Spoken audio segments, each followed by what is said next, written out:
Purangaara, olha eu aqui de volta, Elisângela Baré, falando diretamente da Faculdade de Saúde Pública da USP, aqui em São Paulo. E nesse momento vamos estar aqui procurando de saber aonde que o nosso parente, né, o Maikson, se encontra. Olá, Maikson, cadê você? Por onde você anda? Oi, Elisângela, quanto tempo? Saudade de Rádio Sumaúma.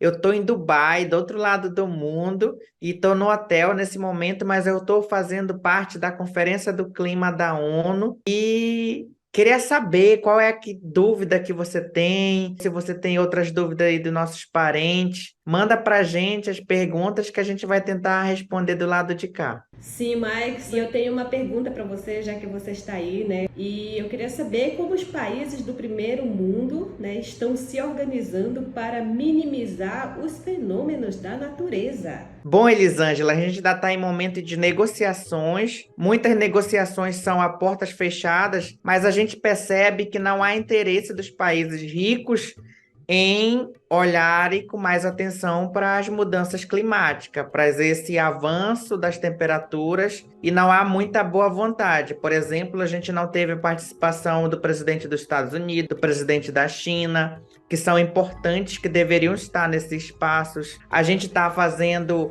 a COP num país que é uma nação petrolífera e que parte da riqueza, muito da sua riqueza, vem do petróleo. E será que esse país está disposto a deixar de tirar a riqueza do petróleo para uma transição energética mais verde?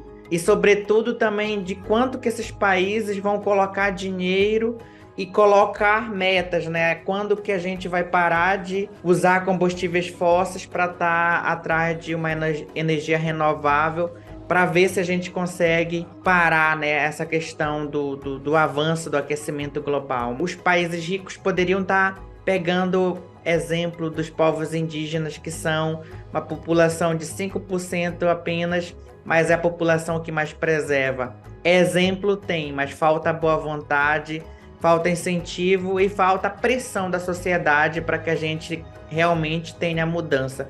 Porque senão a gente vai ter cópias e mais cópias e a gente não avança. Olá, equipe Samaúma. Me chamo Zozo, sou indígena da etnia Baniwa, falando diretamente da aldeia Canadá, Rio Ayari, da parte central do umbigo do mundo. Gostaria de fazer pergunta: quais são as boas notícias sobre acordo de negociação em transição justa para conter a crise climática? E qual é o nível de participação efetiva de nossos representantes nessas negociações? Sobre os acordos, né, que estão acontecendo, as negociações, ainda tudo é muito incerto, ainda está em processo. A ideia é que os países, a partir de um relatório gerado lá em setembro, eles façam essa transição energética, né, e que se comprometam. Então é essa a grande esperança, mas ainda está em processo, está em negociação, a gente está torcendo. E os parentes indígenas na COP28 estão fazendo todo um movimento muito bonito. Teve o Dia dos Povos Indígenas, tem um pavilhão dos povos indígenas na COP, está fazendo um processo de fala, de estar ocupando os espaços, mas a gente precisa avançar e ocupar esses espaços onde as negociações são tomadas, onde os acordos são assinados, e a gente espera que na COP do Brasil isso já esteja muito melhor, essa realidade. Eu tenho uma pergunta para você do nosso parente José Baltazar, que está lá no distrito de Cucuí. Ele é do povo Baré e a pergunta dele é com relação à segurança alimentar. Se tem alguma tenda, os nossos governantes estão discutindo sobre o tema, por exemplo, o mercúrio dentro dos rios, as grandes queimadas dentro da floresta, o agronegócio avançando com relação às terras indígenas. E se você sabe me dizer se estão conversando, se estão dialogando com relação à segurança alimentar dos povos indígenas. Sobre a questão de segurança alimentar e outras essas pautas que o José Baltazar trouxe, há muito essa discussão nos espaços da sociedade civil, só que geralmente é uma discussão falando para pessoas que já são aliadas. E esses espaços eles estão distantes dos espaços de tomada de decisão, espaços de salas fechadas, que é onde os acordos são assinados e tudo mais. Já tem algumas propostas, já tem alguns olhares, algumas promessas que estão distantes dessas promessas que realmente nos interessam, que interessam os povos indígenas. Medidas assertivas, por exemplo, contra a questão do mercúrio nos nossos rios, que está contaminando a nossa água, os peixes que nos alimentam. Então isso ainda é muito distante. Mas assim, se a gente tiver um avanço, por exemplo, nesse combate, nessa transição energética, nessa questão dos combustíveis fósseis, a gente já vai ter grandes avanços. Mas está longe ainda essas outras pautas que tanto nos interessam. Agmarã Parentes, eu sou Cútia Ribeiro, indígena do povo Caigangue, falando diretamente do território Fogdi, Porto Alegre, Rio Grande do Sul. E a minha pergunta sobre a COP28 é: qual é a importância na perspectiva indígena da participação e presença ativa na COP28 para abordar as questões relacionadas às mudanças climáticas, preservação ambiental e defesa dos direitos indígenas? A gente sabe que os povos indígenas, por muitos séculos, tiveram sua existência apagada. Então, estar nesses espaços que são tão importantes, onde discussões, acordos que vão moldar o futuro, né, que tem um impacto diretamente na vida de todo mundo, é importante que tenha representatividade de todas as populações do mundo. E a população indígena, muitas vezes, é a que mais sofre com essas questões de justiça climática. A população indígena, apesar de ser a menor população, uma das menores populações, é a população que mais preserva, que tem uma relação muito forte com a natureza.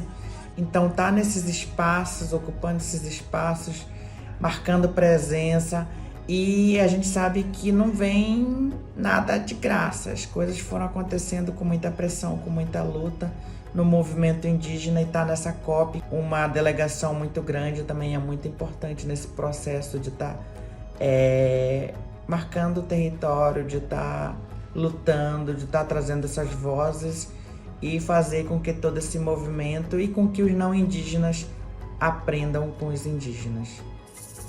Parentes, eu sou Giovanni, sou do povo Chucuru, eu falo diretamente de Mauá, do ABC Paulista, e a minha pergunta sobre a COP28 é como esse Fórum Mundial pode colaborar para a reparação histórica dos territórios do semiárido nordestino no Brasil, de Caatinga, que já vem sofrendo com a desertificação há mais de 450 anos, uma crise hídrica que se arrasta por conta do latifúndio. Bom, não vi nada direcionado para Caatinga, mas a gente vê todo o movimento dos diversos biomas brasileiros. Eu pude observar, por exemplo, um movimento voltado ao Cerrado, toda uma pressão da sociedade civil para que o Cerrado também seja olhado, para que tenha ações, políticas públicas voltadas para o Cerrado, porque quando se fala de Brasil, o olhar é muito voltado para a Amazônia, que é a maior floresta tropical do mundo, mas quando a gente esquece, geralmente, de outros biomas, esquece do Pantanal, esquece do Cerrado, esquece da Caatinga. Então a gente precisa olhar também para esses outros biomas, mas é um movimento muito tímido, porque o olhar é mais voltado para a Amazônia e os outros biomas são os esquecidos. Oi, parentes! Sou Rosemary, do povo Arapaço, falando diretamente de Manaus, Amazonas.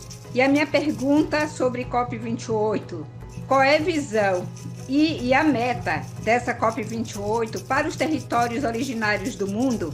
Os povos indígenas, na verdade, estão do outro lado. São os que preservam e que estão fazendo esse movimento para que as empresas, para que as autoridades, eles se adequem e eles que façam esses acordos para que a temperatura do nosso planeta permaneça ali naquele combinado de 1,5 e não 2, e também que haja essa transição energética para uma política de energia renovável, né? Tem um movimento muito forte dos povos indígenas e de outros povos de periferia, juventude, população LGBTQIAP+, população negra, inclusive também levando esse movimento para a COP que vai acontecer no Brasil em 2025.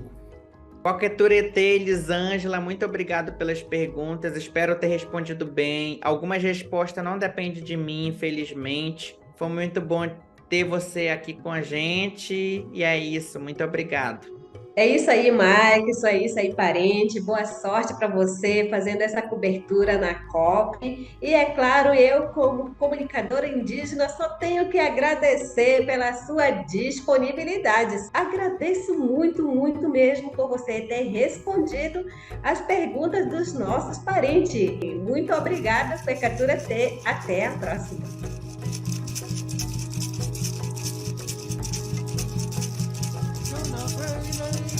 Yana,